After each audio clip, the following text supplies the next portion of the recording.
Media के सज्जनों का बहुत बहुत धन्यवाद। बहुत शॉर्ट नोटिस ते तुसीं इत्थे पहुंचे। बड़ा गंभीर विषय। सब तो पहला तो जो पहलगाम दे विच कल बहुत दुखदायक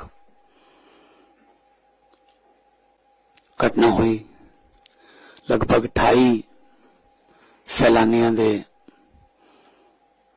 उत्ते गोलियां चला के उन्होंने जान ली गई, जख्मी हुए बहुत। उहदी सख्त शब्दों च असीं निंदा करते हैं।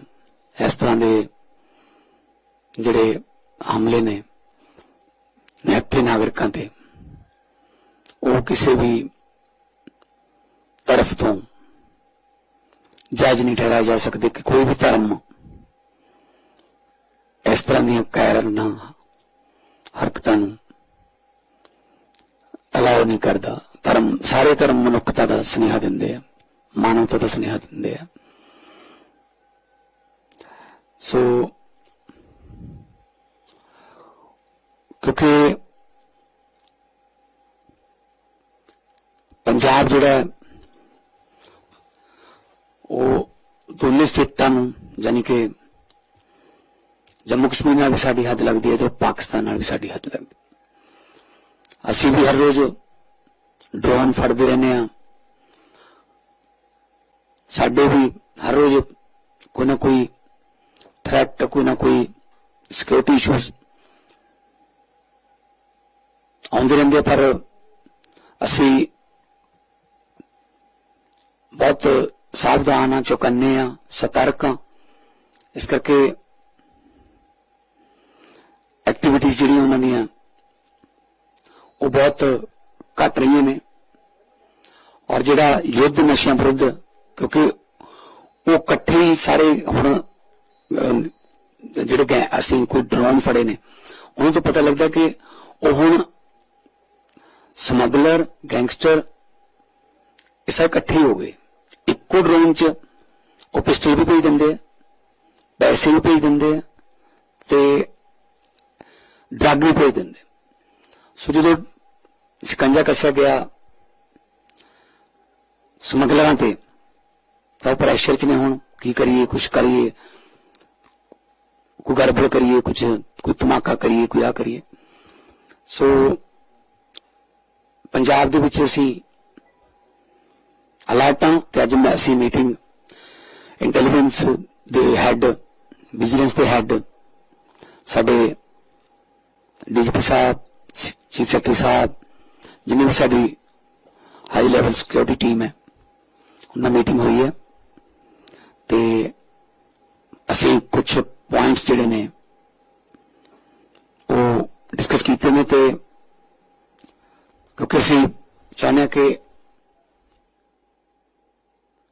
पहले ही इन्ना अलर्ट रहा जाए कि उन्होंने पता लग जाए कि इत्थे जाना मुश्किल है, इत्थे कुछ करना मुश्किल है। सो पंजाब नूं शांतिपूर्वक सूबा रखना, पंजाब नूं हसदा बसदा रखना साडा फर्ज है। पूरे देश के विच वैसे तो अटैक नेशनल सिक्योरिटी का इशू है। मैं चाहूंगा कि डीजीपी साहब थोड़ा जा जो तुसी स्टेप ले ने या लैन जा रहे हो उन्होंने बारे थोड़ा डिटेल दे। कल जिवें ही अटैक होया सीगा तो सीएम साहब ने इमीडिएटली सानू टेलीफोनिकली हिदायत की सी कि पूरे स्टेट दे विच सिक्योरिटी अलर्ट जारी किया जाए। सो कल शाम तो ही we have Punjab police is on security alert ते जिहड़े वनरेबल पॉइंट्स है उन्हां ते intensified checking is going on, especially along the interstate and inter-district boundaries. There has been hardening of security around high-risk individuals, including increased patrolling in and around their places of residence and enhanced access control measures. There has been enhanced patrolling near religious places, political gatherings, transport hubs, and high-footfall public and tourist areas where the police deployment is there to maintain a sense of confidence. Intelligence coordination and surveillance of anti-national elements has been strengthened. We are in touch with concerned intelligence agencies and the border guarding agencies. We have issued instructions to ensure maximum visibility of uniformed personnel in sensitive zones to instill public confidence. We are in touch with the J&K police and the central authorities, and a close watch is being kept on the situation. The educational institutes also, where there is a high footfall of students from J&K, are being the deployment has been strengthened, and Punjab, under the leadership of Honorable Chief Minister, would keep the state secure and safe. ਕੋਈ ਤੁਹਾਡਾ ਸਵਾਲ ਹੋਵੇ ਤਾਂ ਜੀ ਅਸੀਂ ਪੰਜਾਬ ਨੇ ਜਿਹੜਾ ਹੈਗਾ ਕਾਲੇ ਦਿਨਾਂ ਦੇ ਵਿੱਚ ਬਹੁਤ ਜ਼ਿਆਦਾ ਹੰਡਾਇਆ ਹੈਗਾ ਜਿਹੜਾ ਅੱਤਵਾਦ ਸਮੇਂ ਦੇ ਵਿੱਚ ਤੇ ਉਹਦੇ ਵਿੱਚ ਜਿਵੇਂ ਹੁਣ ਬਾਰਡਰ ਸਟੇਟ ਹੈਗੀ ਹੈ ਸਾਡੀ ਵੀ ਉਹਨੂੰ ਕਿਵੇਂ ਤੁਸੀਂ ਲੈ ਰਹੇ ਹੋ ਜੀ ਆਪਣੇ ਉਸ ਜਿਹੜਾ ਉਹੀ ਜੀ ਘਟਨਾਵਾਂ ਜਿਹੜੀਆਂ ਹੈਗੀਆਂ ਕਿਉਂਕਿ ਉਦੋਂ ਵੀ ਉਹ ਉੱਥੋਂ ਹੀ ਸਟਾਰਟ ਹੋਏ ਸੀਗੇ ਕਿਉਂਕਿ ਇਹ ਜਿਹੜਾ ਪੰਜਾਬ 'ਚ ਥੋੜ੍ਹੀਆਂ ਥੋੜ੍ਹੀਆਂ ਘਟਨਾਵਾਂ ਹੋ ਰਹੀਆਂ ਨੇ है ना ਜਾਂ ਹੋਈਆਂ ਨੇ ਉਹ ਇੱਥੋਂ ਦੀ ਲੋਕਲ ਪੰਜਾਬ ਦੇ law and order the situation ਨਹੀਂ ਇੰਟਰਨੈਸ਼ਨਲ ਹੈ ਅਮਰੀਕਾ 'ਚ ਬੈਠੇ ਨੇ ਹੁਣੇ ਫੜੇ ਉੱਥੇ ਕੈਨੇਡਾ 'ਚ ਬੈਠੇ ਨੇ ਆਸਟ੍ਰੇਲੀਆ 'ਚ ਬੈਠੇ ਨੇ ਉਹ ਇੱਥੇ ਹਾਇਰ ਕਰ ਲੈਂਦੇ ਸ਼ੂਟਰਾਂ ਨੂੰ ਜਿਹੜੇ ਸ਼ੂਟਰ ਫੜੇ ਆ ਅਸੀਂ ਉਹ 5-10,000 ਰੁਪਇਆ ਯੂਪੀ ਤੋਂ ਲੈ ਲਿਆ ਉਹਨਾਂ ਨੇ 5-10,000 ਰੁਪਇਆ ਤੇ ਜਿਵੇਂ ਉਹਨੂੰ ਹਾਇਰ ਕਰ ਲੈਂਦੇ ਪਰ ਜਿਹੜਾ ਅਸਲੀ ਮਕਸਦ ਉਹਨਾਂ ਦਾ ਕਿ ਪੰਜਾਬ ਨੂੰ ਡਿਸਟਰਬ ਕਰਨਾ ਕਿ ਕਿਉਂਕਿ ਉਹਨਾਂ ਨੇ ਆਪਣਾ ਉਹਨਾਂ ਦੇ ਏਜੰਡੇ ਨੇ ਪਾਕਿਸਤਾਨ ਦੇ ਸੋ ਡਰੋਨ ਜਿਹੜਾ ਸਮੱਸਿਆ ਉਹ ਸਭ ਤੋਂ ਅਸੀਂ ਉੱਤੇ ਕੰਮ ਕਰ ਰਹੇ ਹਾਂ ਹੁਣ ਐਂਟੀ ਡਰੋਨ ਬੜੀ ਜਲਦੀ ਅਸੀਂ ਲਾਂਚ ਕਰ ਦਾਂਗੇ ਸਟੇਟ ਵੱਲੋਂ ਕਰ ਦਾਂਗੇ ਅਸੀਂ ਤੇ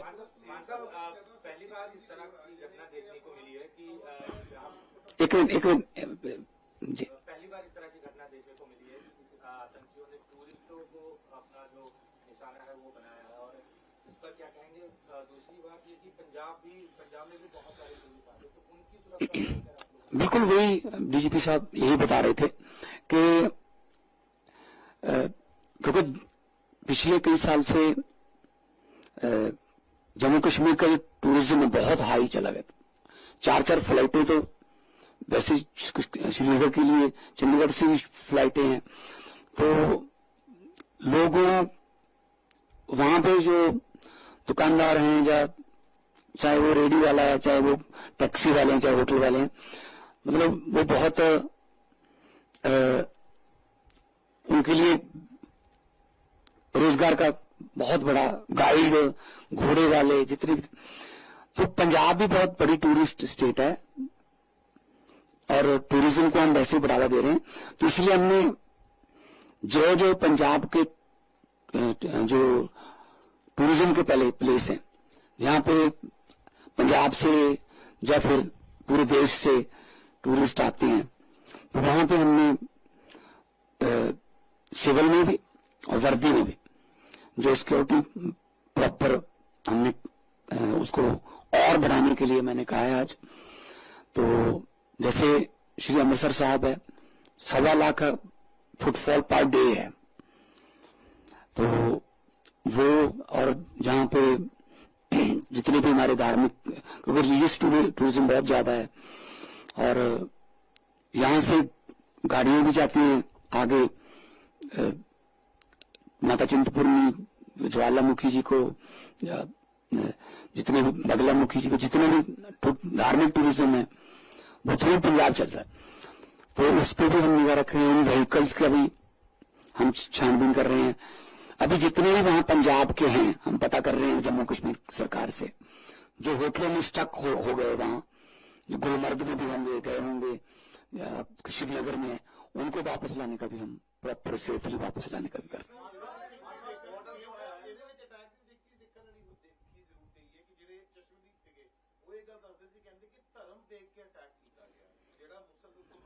देखो पता क्या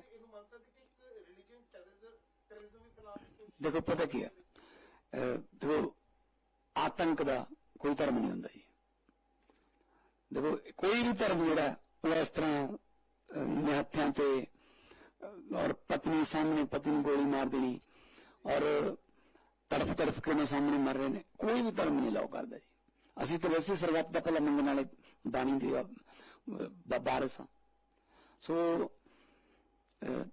ਸਾਡੇ ਤਾਂ ਗੁਰੂ ਤੇਗ ਬਹਾਦਰ ਜੀ ਦਾ 350 ਸ਼ਹੀਦੀ ਵਰ੍ਹਾ ਚੱਲ ਰਿਹਾ ਹੈ। ਉਹਨਾਂ ਨੇ ਤਾਂ ਕਸ਼ਮੀਰੀ ਪੰਡਤਾਂ ਨੂੰ ਬਚਾਉਣ ਵਾਸਤੇ ਆਪਣੀ ਸ਼ਹੀਦੀ ਦਿੱਤੀ ਸੀ। ਸੋ ਮੈਨੂੰ ਨਹੀਂ ਲੱਗਦਾ ਕਿ ਇਹਦੇ ਚ ਕੋਈ ਧਰਮ ਮੈਂ ਅਲਾਉ ਕਰਦਾ ਹੋਊਗਾ, ਪਰ ਜੋ ਵੀ ਹੋਇਆ ਬਹੁਤ ਬਹੁਤ ਮਾੜਾ ਹੋਇਆ। हमारा जो पंजाब का बॉर्डर है वो बहुत सारा लगता है, 532 किलोमीटर है। तो इसके लेके कुछ स्पेशल इंतजाम कुछ नहीं, हमारा सेकंड जो first line of defence BSF के पास है, सेकंड लाइन ऑफ डिफेंस में पंजाब पुलिस है। उसमें हम बीएसएफ के साथ बिल्कुल तालमेल के साथ पहले ही चलते हैं। जो ड्रोन वगैरह पकड़ते हैं, बहुत जो ड्रोन कम हो गए हैं क्योंकि रिसीवर देखो, वो तो ड्रोन भेज देंगे, उनका क्या लगता है, लेकिन यहां रिसीव कौन करेगा? हम रिसीवर्स को टारगेट कर रहे हैं अभी कि उनको पकड़ो, क्योंकि यहां उनका ड्रोन रिसीव करने वाला ना कोई हो। पैकेट फेंक दिया या पिस्टल फेंक दिया, उठाएगा कौन? उठाने वाला अगर यहां पे है, वो तो यही होगा ना, वो तो इधर ही का होगा ना। तो उनको हम पूरा उन पर रेकी करके इंटेलिजेंसी से, विजिलेंस से सब हम प्रॉपर इंतजाम कर रहे हैं। सवाल है सर, कितने लोग हैं जो पंजाब के हैं जो स्ट्रक हो सकते हैं कश्मीर में, और क्या कदम उठाए जा रहे हैं? एंड दूसरा गौरव सर से है कि कोई इंटेलिजेंस अवेलेबल है कि पंजाब में भी इस तरह का अटैक हो सकता है? वी हैव टाइटन, जैसे मैंने पहले कहा था, तो हमने सिक्योरिटी अरेंजमेंट्स वो टाइटन कर दिए हैं।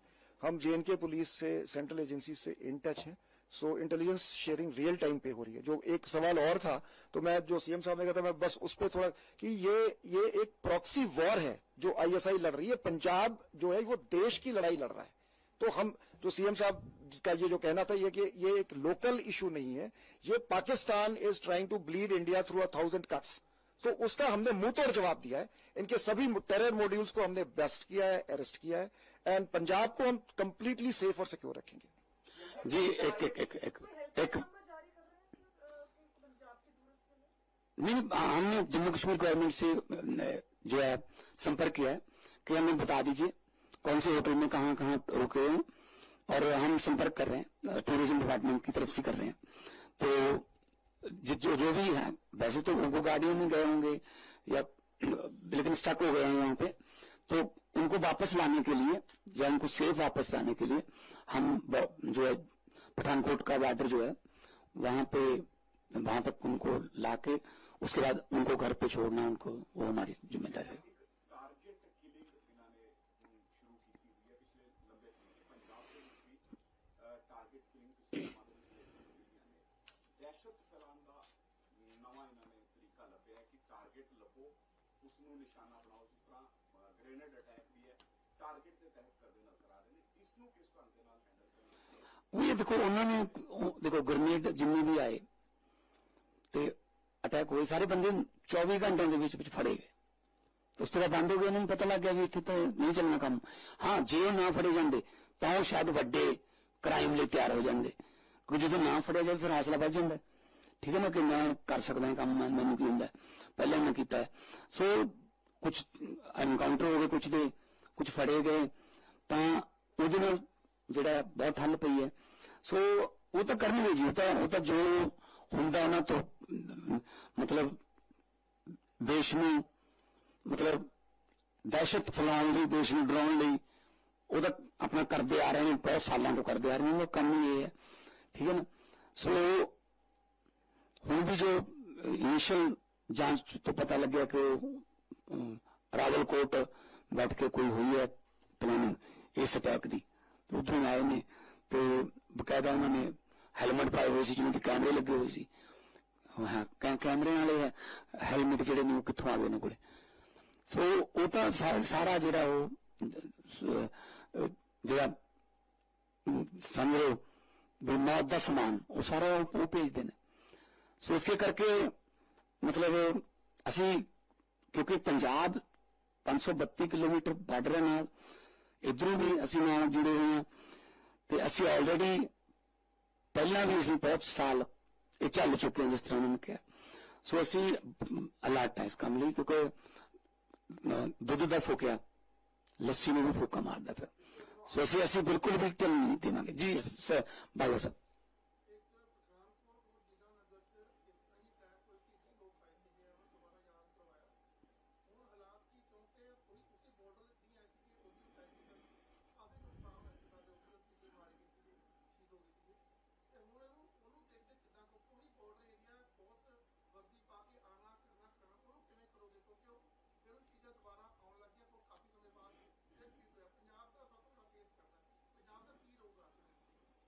ਤੇ ਪੰਜਾਬ ਅਸੀਂ ਪਹਿਲੇ ਤੋਂ ਇਸ ਨੂੰ ਐਂਟੀਸਿਪੇਟ ਕਰਕੇ ਇਨਫੈਕਟ ਮੈਂ ਹੋਰ ਦੱਸਣਾ ਚਾਹਾਂਗਾ ਕਿ ਅਸੀਂ ਬੜੇ ਪ੍ਰੋਐਕਟਿਵ ਮੈਨਰ ਦੇ ਵਿੱਚ ਜਿਹੜੇ ਤੁਸੀਂ ਜਿਵੇਂ 4 ਦਿਨ ਪਹਿਲੇ ਤੁਸੀਂ ਫੜਿਆ ਕਿ 2 ਮੋਡਿਊਲਸ ਫੜੇ ਗਏ, ਜਿਹੜਾ ਇੱਕ ਬੰਦਾ ਸਤਨਾਮ ਸਿੰਘ ਫਰਾਂਸ ਵਿੱਚ ਬੈਠਿਆ ਸੀਗਾ, ਇੱਕ ਗ੍ਰੀਸ ਦੇ ਵਿੱਚ ਮਨੂ ਅਗਵਾ। ਸੋ ਪ੍ਰੋਐਕਟਿਵ ਮੈਨਰ ਦੇ ਵਿੱਚ ਵੀ ਅਸੀਂ ਬਹੁਤ ਸਾਰੇ ਮੋਡਿਊਲਸ ਬਸਟ ਕੀਤੇ ਹੈ।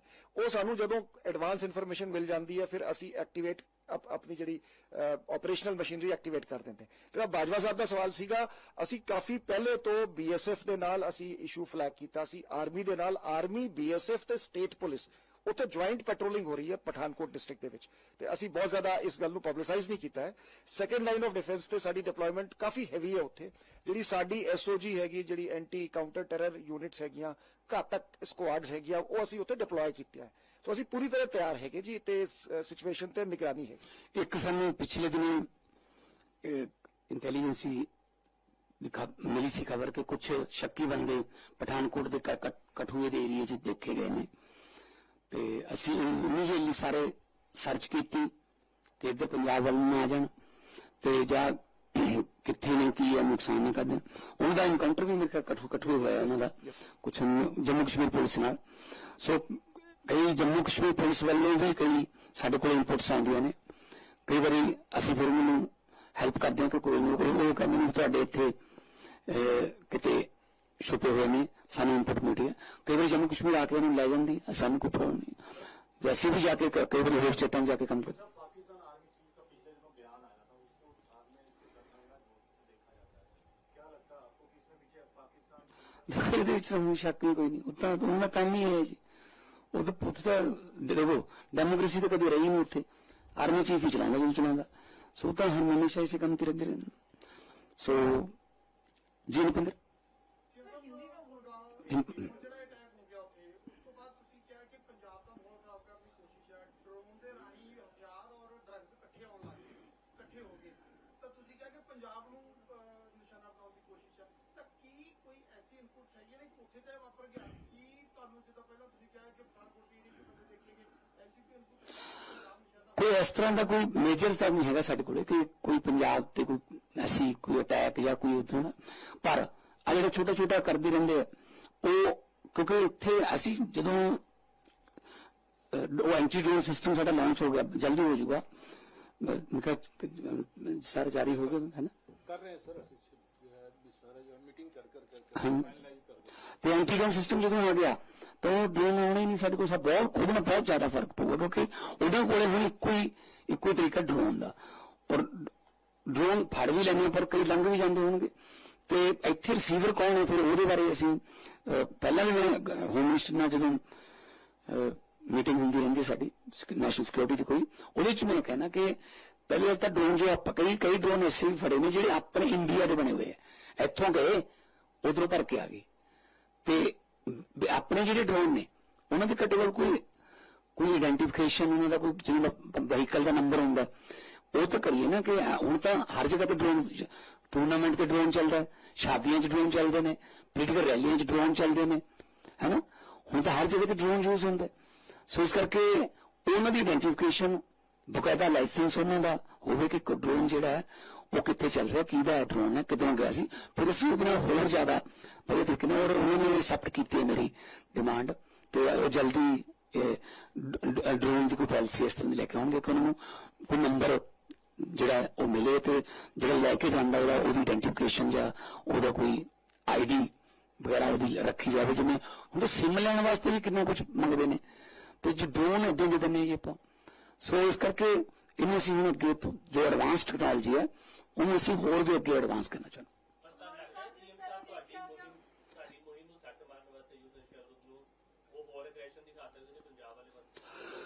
नहीं, हमारे पास ऐसी कोई इंफॉर्मेशन नहीं है, लेकिन हमारी जो मुहिम है युद्ध नशे विरुद्ध वो जारी रहेगी और हर रोज उसकी स्पीड बढ़ती रहेगी। ठीक है ना, कोई हो चाहे कोई, मतलब हम ये नहीं देखेंगे उसमें कि कोई किसी का बड़ा बंदा है, छोटा बंदा है, किसी का रिश्तेदार है, किसी का दोस्त है। नो, इस मामले में कोई हम लिहाज नहीं बरतेंगे। जो पंजाब को, जवानी को जो है वो बर्बाद कर रहा है, उसके साथ हमारा कोई नाता नहीं है। और वो जो उसने मतलब सामने वाले 10 घरों को बर्बाद करके खुद अपनी कोठी 3 मंजिली और उस पर दीपमाला चला ली, ये तो नहीं चलेगा। वो एनडीपीएस का पर्चा होगा और with due permission with legal ਜਿਹੜਾ ਤਰੀਕਾ ਉਹਦੇ ਨਾਲ ਅਸੀਂ ਜੇ ਬਲਡੋਜ਼ਰ ਯੂਜ਼ ਕਰਨਾ ਬਲਡੋਜ਼ਰ ਕਰਾਂਗੇ ਔਰ ਜਿਹੜਾ एनडीपीएस ਦੇ एक्ट के अधीन सजा होगी, ਜਿਹੜੀ सजा भी होगी। बहुत सारे स्टूडेंट जो जम्मू कश्मीर के यहाँ पढ़ते हैं, यूनिवर्सिटी काफी है, उनको देख के कुछ सिक्योरिटी सर बढ़ाई गई है? हाँ बताया आपको, पैसे मतलब सबसे ज्यादा गिनती में पंजाब में जम्मू कश्मीर से स्टूडेंट पढ़ते हैं, संगरूर तक भी, इधर सभी कॉलेजों में हॉस्टल में रहते हैं। तो वहां भी हमने उनके साथ, जम्मू कश्मीर स्टूडेंट एसोसिएशन भी हैं, उनके साथ भी हमने राब्ता किया है ताकि पता चल सके कि हम हैं, कोई प्रॉब्लम नहीं है। लेकिन आप घबराना मत, या कोई ऐसा कोई घबराहट में आके या कुछ में आप बौखलाहट में आके कोई ऐसा स्टेप मत कर लेना है जी।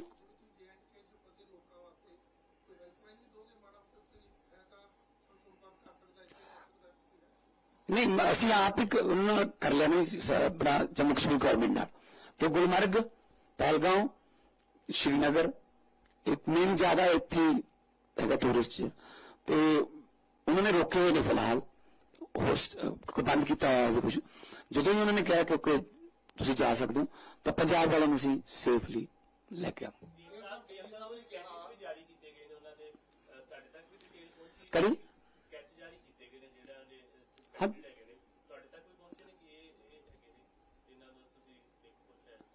ਨਹੀਂ, ਜੋ ਵੀ ਸਾਡੇ ਕੋਲ ਜੋ ਕੋਈ ਇਨਫੋਰਮੇਸ਼ਨ ਮੰਗਣਗੇ ਅਸੀਂ ਦੇਵਾਂਗੇ। ਸਾਡੇ ਕੋਲ ਕੋਈ ਇਨਫੋਰਮੇਸ਼ਨ ਇਸ ਤਰ੍ਹਾਂ ਦੀ ਪ੍ਰੋਕਸੀ ਵਾਰ ਡੀਜੀ ਸਾਹਿਬ ਨੇ ਕਿਹਾ ਕਿ ਪੰਜਾਬ ਨਹੀਂ ਲੜ ਰਿਹਾ, ਦੇਸ਼ ਲੜ ਰਿਹਾ, ਕੀ ਸੈਂਟਰ ਜਿਹੜਾ ਹੈਗਾ ਇਹਦੇ ਲਈ ਫੰਡ ਵੱਖਰੇ ਪ੍ਰਬੰਧ? ਮੈਂ ਤੁਹਾਨੂੰ ਕਿਹਾ ਜੀ, ਦੇਖੋ ਅਸੀਂ ਜੋ ਦੀਨਾਨਗਰ ਆਏ ਜਾਂ ਗੁਰਦਾਸਪੁਰ ਆਪਣਾ ਪਠਾਨਕੋਟ ਤਾਂ ਹਮਲਾ ਦੇਸ਼ ਤੇ ਕਰਨ ਆਏ ਸੀ ਨਾ, ਉਹ ਇੱਥੋਂ ਆਉਂਦੇ ਨੇ ਸੀ, ਅਸੀਂ ਸਾਡੇ ਨਾਲ ਮੁਕਾਬਲਾ ਹੋ ਜਾਂਦਾ ਪਹਿਲਾਂ, ਅਸੀਂ ਉਹਨਾਂ ਨੂੰ ਮਤਲਬ ਰੋਕ ਲੈਂਦੇ ਹਾਂ। ਨਹੀਂ ਤਾਂ ਇੱਧਰ ਨੂੰ ਜਾਂਦੇ ਨੇ, ਦੇਸ਼ ਵੱਲ ਨੂੰ ਜਾਣਗੇ, ਦਿੱਲੀ ਜਾਣਗੇ, ਬੰਬੇ ਜਾਣਗੇ। ਤੇ ਦੇਸ਼ ਦੀ ਲੜਾਈ ਹੈ, ਅਸੀਂ ਦੇਸ਼ ਦੀ ਲੜਾਈ ਲੜ ਰਹੇ ਹਾਂ। ਤਾਂ ਸਾਨੂੰ ਕਿਉਂਕਿ ਉਹਨਾਂ ਨੇ ਤਾਂ ਜਦੋਂ ਮੈਂ MP ਸੀਗਾ, ਜਦੋਂ ਦੀਨਾਨਗਰ ਦਾ ਔਰ ਪਠਾਨਕੋਟ ਦਾ 7 ਕਰੋੜ ਰੁਪਏ ਖਰਚਾ ਪਾਤਾ ਉਹਨਾਂ ਨੇ ਪੰਜਾਬ ਨੂੰ, ਕਿਸੇ ਤੋਂ ਮਿਲਟਰੀ ਭੇਜੀ ਸੀ, ਪੈਰਾਮਿਲਟਰੀ ਫੋਰਸ। ਮੈਂ ਕਿਹਾ ਸਾਡੇ ਮੁੰਡੇ ਨੇ ਭਰਤੀ ਹੋਏ ਇਹਦੇ ਚ, ਸਾਨੂੰ ਕਿਰਾਏ ਤੇ ਦਿੰਦੇ ਹੋ, ਤੁਸੀਂ ਰੈਂਟ ਤੇ ਦਿਓਗੇ ਸਾਨੂੰ ਮਿਲਟਰੀ? ਮੈਂ ਸਾਡੇ MP ਲੈਟ ਚੋਂ ਕੱਟ ਲਓ ਜੀ। ਫਿਰ ਬਾਅਦ ਚ ਮਾਫ ਕਰਤੇ ਸੀ ਉਹਨਾਂ ਨੇ, ਰਾਜਨਾਥ ਜੀ ਨਾਲ ਗੱਲ ਕੀਤੀ ਸੀ। ਸੋ ਇਹ ਦੇਸ਼ ਦੀ ਲੜਾਈ ਹੈ, ਇਹ ਜਦੋਂ ਅਸੀਂ BSF ਦੀ ਹੈਲਪ ਕਰ ਰਹੇ ਹਾਂ ਤਾਂ ਜੇ ਲੋੜ ਪਵੇ ਤਾਂ ਅਸੀਂ ਉਹਨਾਂ ਨੂੰ ਵੀ ਕਹਾਂਗੇ ਕਿ ਭਾਈ ਇਹ ਜਿਹੜਾ ਇੰਡੀਆ ਦੀ ਲੜਾਈ ਹੈ ਤਾਂ ਉਹਦੇ ਚ ਅਸੀਂ ਫਰੰਟ ਤੇ ਆਉਂਦੇ ਹਾਂ। ਤਾਂ ਕਰਕੇ ਸਭ ਤੋਂ ਪਹਿਲੀਆਂ ਛਾਤੀਆਂ ਜਿਹੜੀਆਂ ਨੇ ਸਾਡੇ ਜਵਾਨਾਂ ਦੀਆਂ ਹੁੰਦੀਆਂ, ਉਹਨਾਂ ਗੋਲੀਆਂ ਦੇ ਮੂਹਰੇ, ਉਹਨਾਂ ਬੰਬਾਂ ਦੇ ਮੂਹਰੇ। ਸੋ ਪਰ ਕਿਸੇ ਵੀ ਹਾਲਤ 'ਚ ਮੈਂ ਪੰਜਾਬ ਦੇ ਲੋਕਾਂ ਨੂੰ ਇਹ ਬੇਨਤੀ ਵੀ ਕਰਦਾ ਕਿ ਸ਼ਾਂਤੀ ਬਣਾ ਕੇ ਰੱਖਣੀ ਹੈ ਜਿੱਥੇ ਵੀ ਹੈਗੇ। ਔਰ ਮੈਂ ਤੁਹਾਨੂੰ ਯਕੀਨ ਵੀ ਦਿਵਾਉਣਾ ਤੁਹਾਡੇ ਸਾਰਿਆਂ ਦੇ ਥਰੂ ਕਿ ਪੰਜਾਬ ਨੂੰ ਬਿਲਕੁਲ ਸੇਫ ਰੱਖਿਆ ਜਾਊਗਾ, ਸ਼ਾਂਤੀਪੂਰਨ ਸੂਬਾ ਹੱਸਦਾ ਵਸਦਾ ਰੱਖਿਆ ਜਾਊਗਾ। ਉਹਦੇ ਵਾਸਤੇ ਜੋ ਵੀ ਸਾਨੂੰ ਐਫਰਟਸ ਕਰਨੀਆਂ ਪਈਆਂ, ਜੋ ਵੀ ਸਾਨੂੰ ਬਜਟ ਰੱਖਣੇ ਪਏ, ਜੋ ਵੀ ਸਾਨੂੰ ਟੈਕਨੋਲੋजीज ਚਾਹੇ ਲਿਆਉਣੀਆਂ ਪੈਣ, ਚਾहे लॉन्च करनी पैन, ਅਸੀਂ करेंगे। पर पंजाब में अमन शांति कायम रखना हमारा फर्ज है, और पंजाब में अमन शांति रहेगी।